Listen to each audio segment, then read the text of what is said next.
The Depth to Delve Deep by Rote Writer. Chapter 9 Scotland the Brave. Meanwhile, a Scottish Gaelic battle cry speaks to him. It rolls like thunder in a bodhran, a beating drum, a rolling root worded slogan. Slugaran, slogan, slugaran. Aye, this slogan is drummed up daily as a driving force. It surges through Rote's soul. He sees himself as a strayed Scot when scouting about Scotland. He bustles about like a Berlin, a Gaelic drumbeat, beyond Scotland's national anthem. Land of my high endeavour, land of the shining river, land of my heart forever, Scotland the brave. Like a wave of emotion while on his regular route up and around the craggy fort, Rote belts out his battle cry for freedom in Gaelic, Saoirse. He hopes his hail will light the balefires he imagines to see from varying vantage views. With this daily charge he feels recharged, and so emboldened becomes bolder by any means made possible. With the possibility of seeing more sights, he sets them on a haunted hostel he's read about in his no longer accessible trusted tour guidebook, The Lonely Planet. He's taken the time to scribble some notes on the place prior to his privy, and Kent to its location on the other side of the loch. And so a bus is taken to the small burg of Balch, situated on the southernmost point of Long Loch Lomond. Along the way, he takes a walk into the grounds of Balch Castle on a butte. It's historically a Lennox landowner's keep. It's deep in the history held in the Lennox Hills. While there, he manages to slip inside the castle keep during a timely welcome delivery by a person with a parcel. The castle has been converted into a business hold for some company and isn't open for tourists on the inside. Outside, there are plenty of grounds to go around, and he does, up and down and all around the many acres surrounding the compact castle.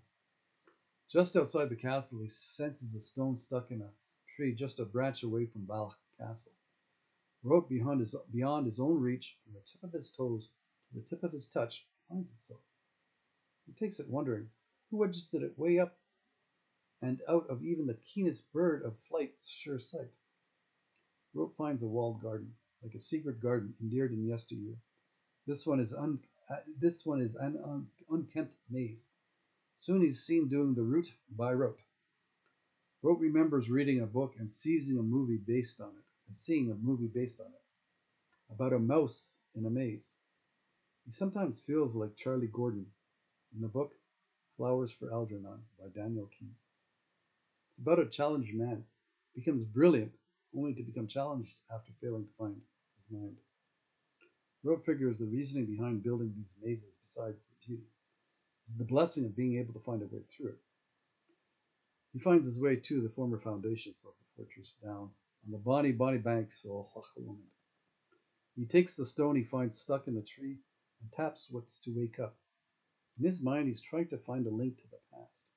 Any act sympathetic to helping him delve deeper into it is done, not deliberately, but with whim. It's in him, the spontaneity so often found in the child to do things without thought. He looks longingly into the length of the loch, imagining it flooding the fields and lands he stands on.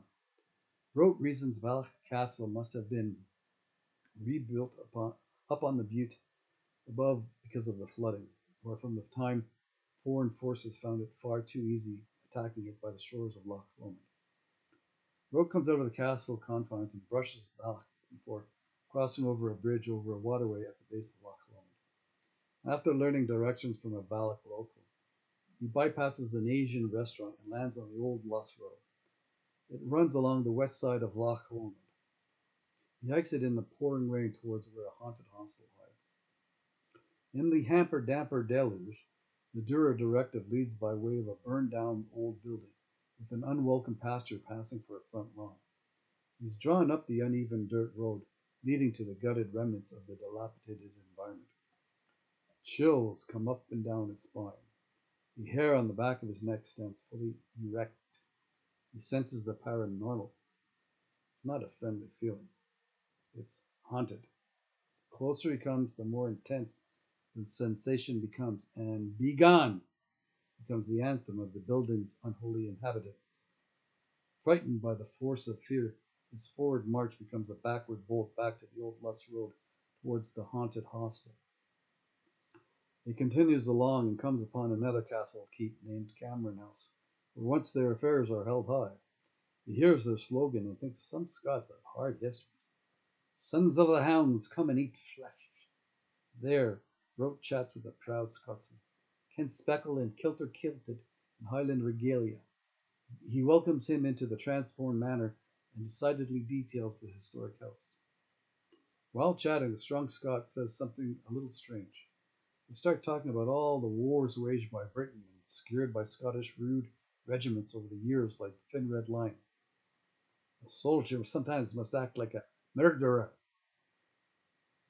With a precognition, they mutually agree upon that with a nod of recognition. After their collaborating cognition, Rote relays his take on the tale just experienced during his little old Luss Road adventure.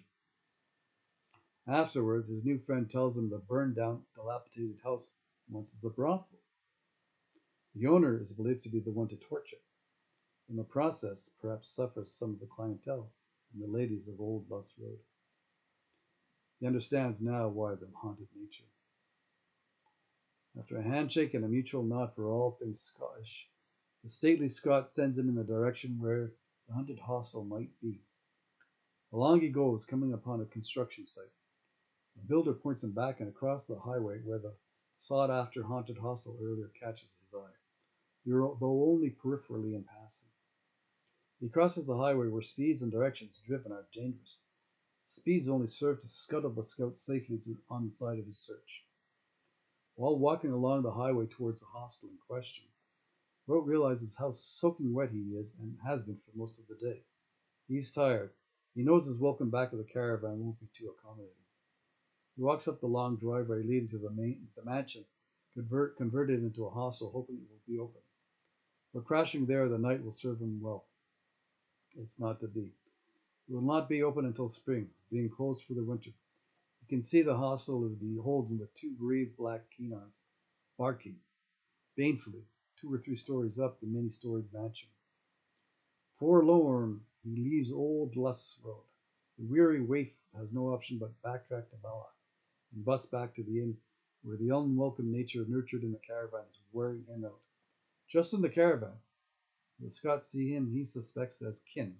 He is within. Without, he's wet to the bone. His clothes carry a bucket of water wearing on him like a clingy cold clam. He warms up like he always does by the fireplace in the inn. He peels off his outer layers and hangs them around his chair and chairs nearby. He has no other outer gear, so once wet, it's all he has. He can't dry out in the caravan. The propane heater seems to no longer work. He suspects sabotage. He retrieves his book on publishing and reads and rereads it by the warmth of the fire. That's all he has to read. When not reading, Rote goes about his days working when asked, and when not, he walks with Wet as a companion. He sticks to his rechargeable route right up the craggy fort overlooking Loch Lomond. The hill ridge has a magnificent overview of the entire loch, along with the majestic mountains manifesting the Highlands of Scotland. It's his sacred spot. He's always in the inn for tea time. That's when all the children come home from school, and in their fun-filled, frisky, fraternizing ways, they word him up with their by now accustomed accented ways. Then together they all wait to be served supper or more timely tea. Rote one day returns soaking wet from yet another roundabout hike around his favorite haunt up in the Highlands. He comes into the pub to warm up beside the fireplace. He sees one of the owners along with one of the wee ones standing around the inn's pub banister. There atop the bar, buried in a shrouded shawl, stays a stunned bird. It falls from a flight into one of the inn's many windows. It lies there still. Rote approaches and assuredly acclaims, "That's a kingfisher." "Bang on," the mother of the inn resoundingly replies. The wee one's overwhelmed with emotion over the little kingfisher's predicament. Rote picks up the still stunned, beautiful bird. He warms it in his hands as they all stand looking on with worry. While he warms the kingfisher, the wee one and her mother leave briefly before returning with a small box shrouded in a cloth.